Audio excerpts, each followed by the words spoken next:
अंधेरों की चादर में हर करवट आसान होती, काश सपनों की भी नींदें होती। उन नींदों में मन चाहे ख्वाबों को फिर से देखने की तमन्ना होती।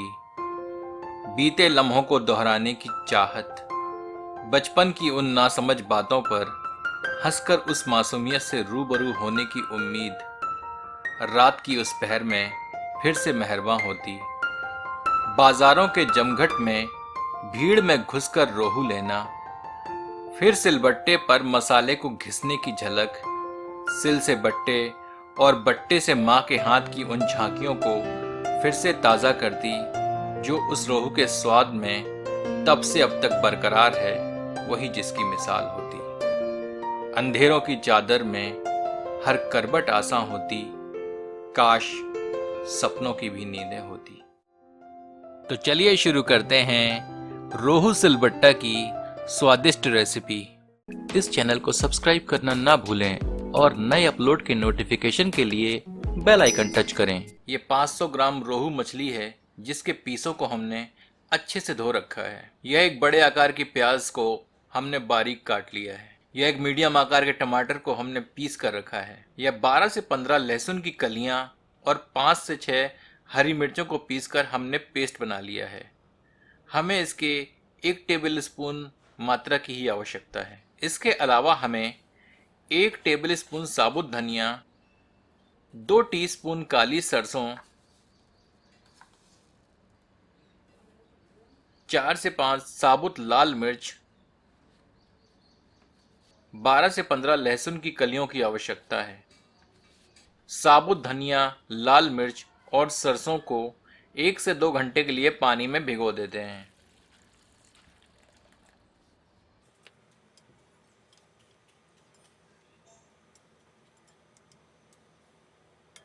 अब रोहू मछली के ऊपर 1 टीस्पून हल्दी छिड़कते हैं, 1 टीस्पून लाल मिर्च पाउडर,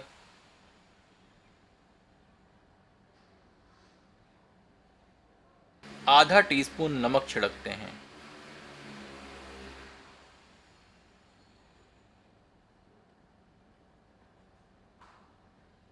एक टेबलस्पून लहसुन और हरी मिर्च का पेस्ट शामिल करते हैं। सबको अच्छे से मिला देते हैं और इसे 1 घंटे के लिए रख देते हैं। गर्मी ज़्यादा हो तो रेफ्रिजरेटर में रखें, अन्यथा कमरे के तापमान पर। इस तरह मछली की मैरिनेशन करके बनाने पर इसके स्वाद में इजाफा होता है।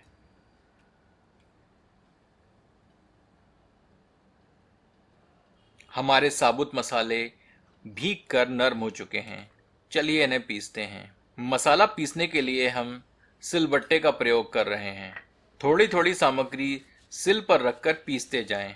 आवश्यकता अनुसार थोड़ा पानी मिलाते जाएं और सामग्री की मात्रा बढ़ाते जाएं। गांवों में तो आज भी मसाला सिलबट्टे पर ही पीसा जाता है, क्योंकि इसकी तो बात ही कुछ और है। इन सामग्रियों के साथ लहसुन भी पीस लेते हैं। आप चाहें तो अपनी सुविधानुसार मिक्सर ग्राइंडर का उपयोग कर सकते हैं। आपको यदि कभी अवसर मिले तो सिलबट्टे से पिसे मसाले से बने खाने का लुत्फ अवश्य उठाएं। जितना हो सके बारीक पीसें। हमारा मसाला अब पिस चुका है। इसे एक कटोरे में निकाल लेते हैं। अब गर्म सरसों के तेल में मछली के मैरिनेटेड पीसों को तलते हैं। मैं यहाँ थोड़े तेल का उपयोग करके थोड़े थोड़े पीसों को तल रहा हूँ, ताकि तेल की बर्बादी कम हो। पहले 1 मिनट तेज़ आंच पर तलें, फिर आंच को मीडियम करके करारा दिखने तक 2-3 मिनट और तलें। फ्राई करने से इनका रंग निखर जाता है और ये ज़बरदस्त दिखने लगते हैं। जब मछलियों के टुकड़ों पर थोड़ी लाली सी दिखने लगे तो समझिए कि ये मछली के टुकड़े अच्छे से फ्राई हो चुके हैं। इन्हें किसी प्लेट में निकाल लें। इसी तरह बाकी के पीसों को भी फ्राई कर लें।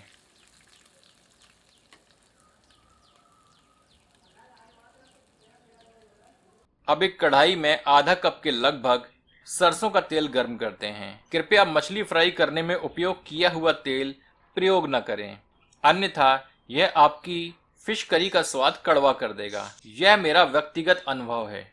इसमें 1/4 टीस्पून मेथी दाना डालते हैं और कुछ क्षण फ्राई करने के बाद बारीक कटी हुई प्याज सम्मिलित करते हैं। इसे मीडियम आंच पर सुनहरे रंग का दिखने तक भूनते हैं। प्याज हमेशा इत्मीनान से भूनें, क्योंकि यह किसी भी रेसिपी में सबसे अहम चरण होता है। हमारा भोजन अच्छा या बेस्वाद बनना बहुत हद तक प्याज के भुनने पर निर्भर करता है। प्याज भुन चुकी है। अब इसमें पिसा हुआ मसाला शामिल करते हैं। इसे 2 मिनट तक तेज आंच पर भूनते हैं।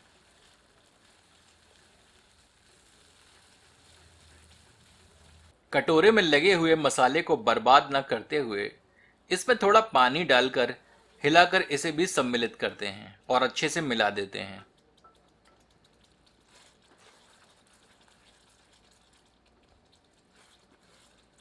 स्वादानुसार नमक शामिल करते हैं। 2 मिनट और भूनते हैं।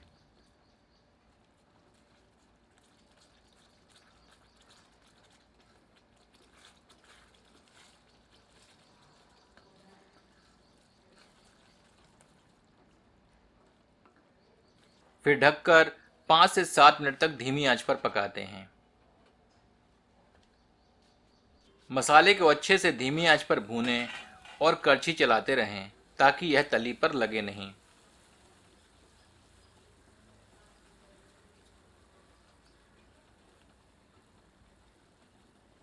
जब यह हल्का भूरे रंग का दिखने लगे तो समझिए यह भुन चुका है।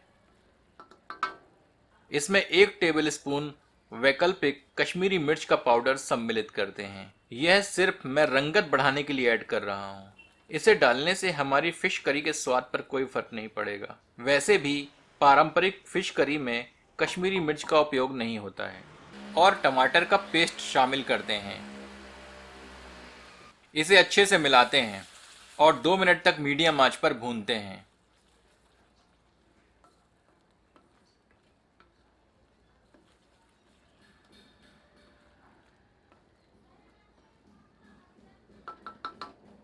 इसे ढककर 3 से 4 मिनट तक धीमी आंच पर पकाते हैं। आप देखेंगे कि मसाले से तेल हटकर अलग दिख रहा है। तो हमारा फिश करी का मसाला एकदम तैयार है। इसमें 1.5 से 2 कप गर्म पानी शामिल करते हैं।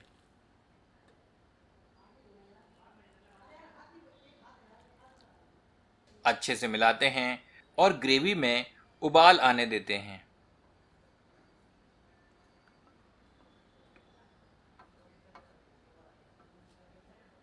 इस उबलती ग्रेवी में फ्राई किए हुए मछली के पीसेस शामिल करते हैं।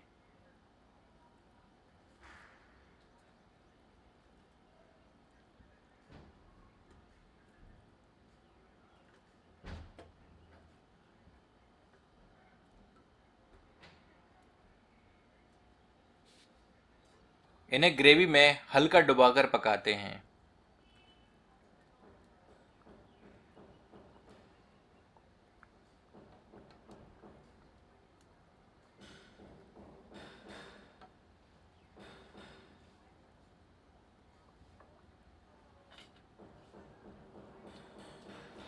बिहार और बंगाल के कुछ क्षेत्रों में इस फिश करी को बड़े ही स्वाद से खाया और सराहा जाता है। इसे ढककर 5 मिनट तक धीमी आंच पर पकाते हैं।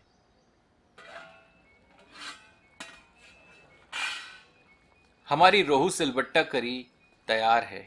गैस बर्नर बंद करके इसमें हरी धनिया की कटी हुई पत्तियां सम्मिलित करते हैं और मिला देते हैं।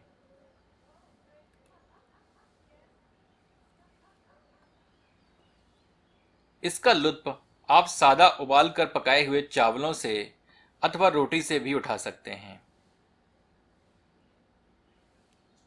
चलिए इसे गर्मा गर्म सर्व करते हैं। यह एक बेहद लाजवाब व्यंजन है जिसका स्वाद आपको भारतीय ग्रामीण जीवन शैली से जोड़ता है। तो इस स्वाद का आनंद लीजिए अपनों के साथ।